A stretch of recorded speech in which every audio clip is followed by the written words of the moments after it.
sit down and talk to him. He didn't do any of that. He said, "That's between you two." So I had to go back and apologize. And as it turned out, this is how, do you call this fate, Mike? And this is how things work out. No, no, seriously. this is fate. So I'm telling you guys right now, I feel like this was sort of, this was ordained. It was like, now, SC sees me playing quarterback, and they see me running the ball. If I never played quarterback, right, they would have never known that I could run the ball. So when I got to SC, when everybody got hurt, they would have never asked me to play running back. So that's how everything seemed to fall in place for me. So I always felt like this was God's plan, and I just got out of the way and did what I was told to do. So, how lucky can you get, guys? I'm in USC, and the first year that I get drafted, the Raiders moved to Los Angeles. I don't even have to move. I'm right there. So I played in LA for 15 years straight. I got more yards than anybody at the Coliseum, period, dude. So things like that, they happen. And so you gotta, that's why you said, man, you look back and you go like, man, I'm blessed. Yeah. Oh, yeah. And so you can't be cocky when you're like, you're blasted like that. Because, it's like, that wasn't by my doing. Yeah. I was like, I just had great things happen to me and great coaches and things like that. So. All right, and one thing about it, you all didn't just play. I was looking at the one Super Bowl where y'all just destroyed. It was 34 to. It was like you were playing like junior varsity. It seemed like the confidence just boiled over into the other players. John Facenda said, "Nothing on earth could have run, block, and tackle could have stopped the Raiders on Black Sunday." That's right. And they said it seemed like as soon as the sun went down, the Raiders started playing better, right? And they beat us early in the year, but we had several starters, including myself, that didn't play. Okay. So they were on a roll, and we were confident.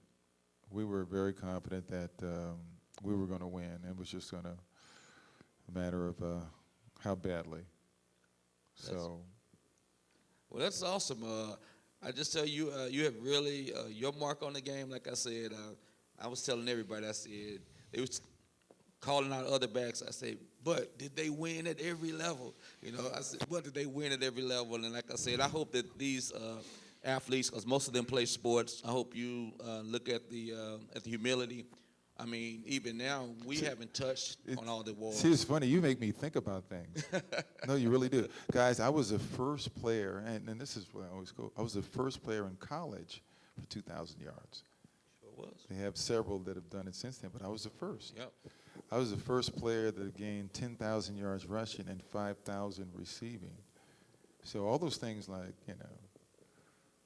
they do matter when you look back and you reflect and your place in the game. And I have a son that's 5, and it's interesting,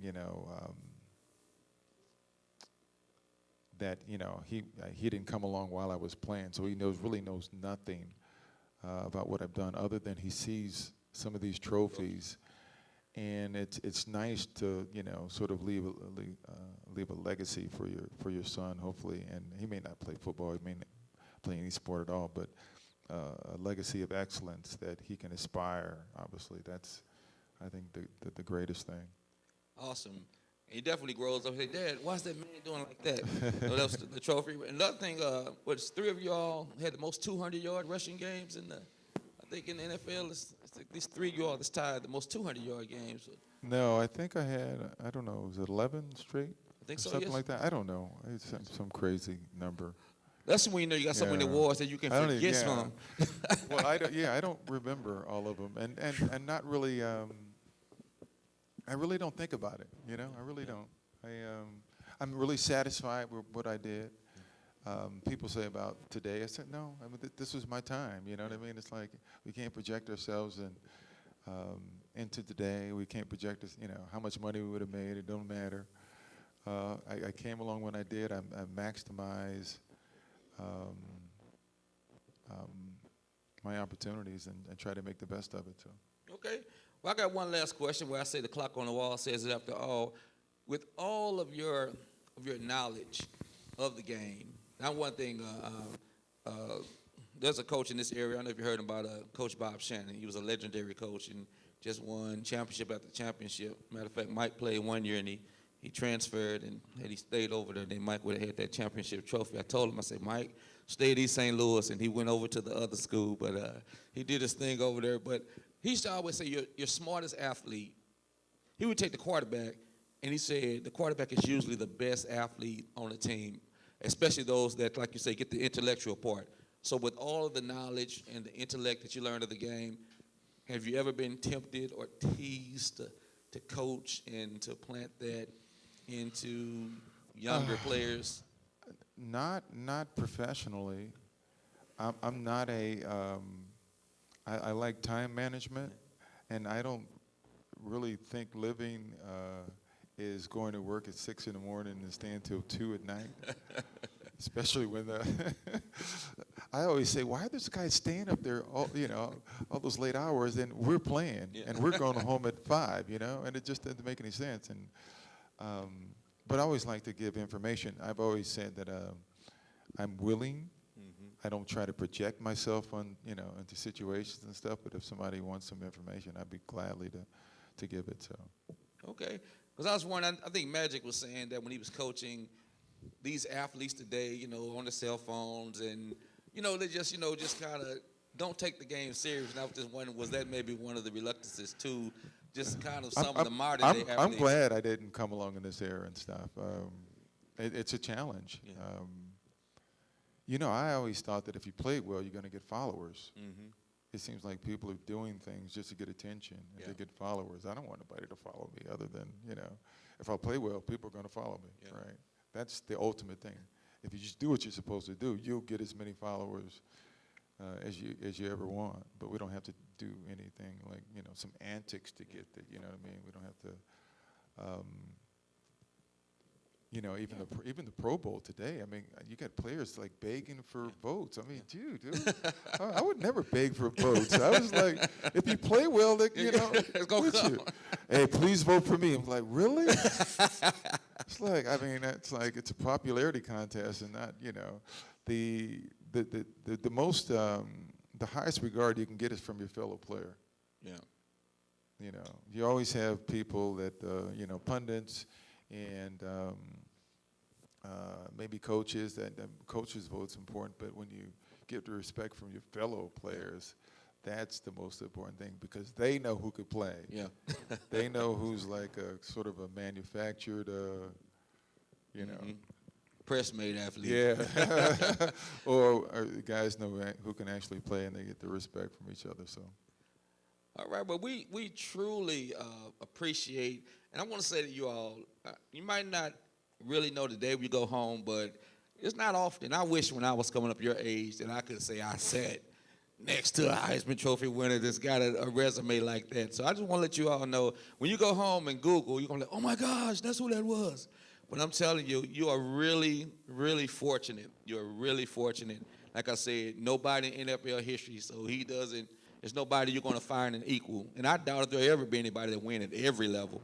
They ain't done it yet, and I don't see it happening anytime soon. So I just really appreciate you taking your time out. I mean, you be you're ESPN, CBS analyst. I mean, you on major international networks. You go all over the world, and I mean, come here and sit down with local kids.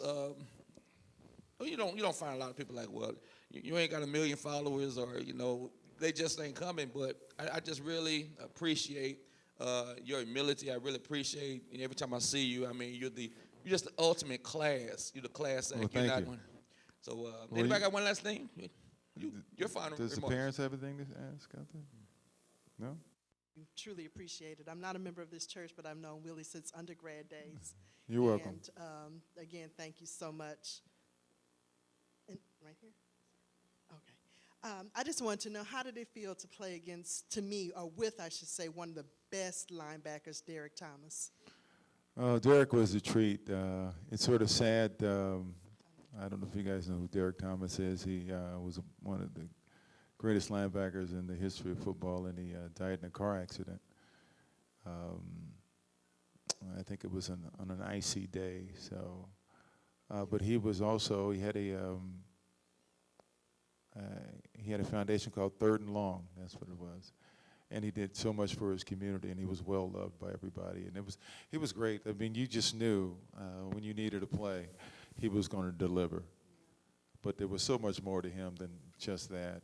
Again, I think what he did for the Kansas City community, he was probably as loved as anybody that has ever been a part of that organization. The people in Kansas City truly treasured him. They could have used him last week. I sure wanted his spirit to just be on that field last week. I'm like, come on. Yeah, I know. Lining up off sides was that was a tough one. So, and if that doesn't happen, they get the interception and they probably win the game. So.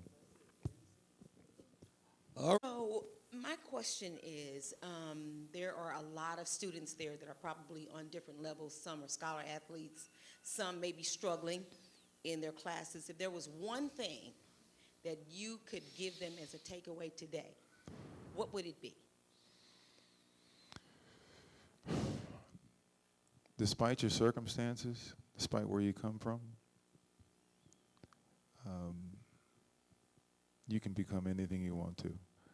There are so many stories, guys, out there. Unfortunately, we always sort of limit to a few stories here and there, but like Paul Robeson, everybody, you guys know who Paul Robeson is? I mean, he locked himself in a closet and to learn how to, I think it was the time he was going. I mean, just people do some amazing things with far less, circumstance than what we have right here. And so I think that you should let nothing ever get in your way. Don't let anybody, don't believe when somebody says you won't amount to anything. Don't believe them, all right? Actually challenge them and say, you know what, I'm going to be great despite your negativity. Despite my surroundings, I can reach incredible heights. But listen here, guys. Education is the most important thing, because if you're smart, if one road is closed, smart people can find another. And they can find another. But if you don't get an education, you're relegated to poverty.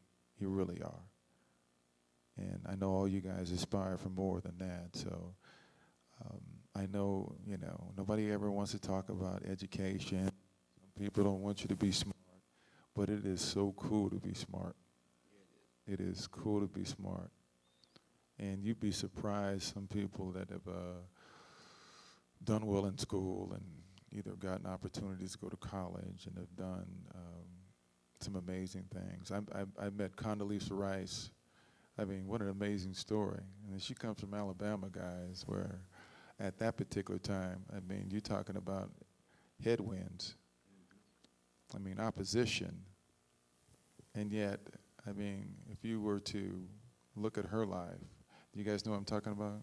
Former Secretary of State. Condoleezza. Come from a very, socially, economically depressed community in Alabama and made it all the way to the White House. The only thing to hold you back, I think, most often is yourself. So, but you always have, there's a couple of things that I benefited greatly from. One,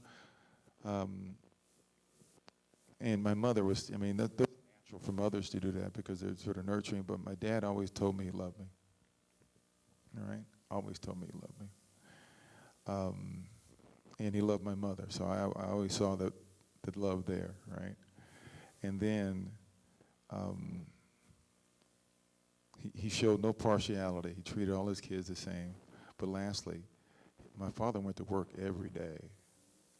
And so that's where I got my work ethic from, right? And I used to go to work with him because my father, he built his own house. And my father would take us to work on the hottest days in San Diego. And he wouldn't take us any other time. He took us on the hottest days.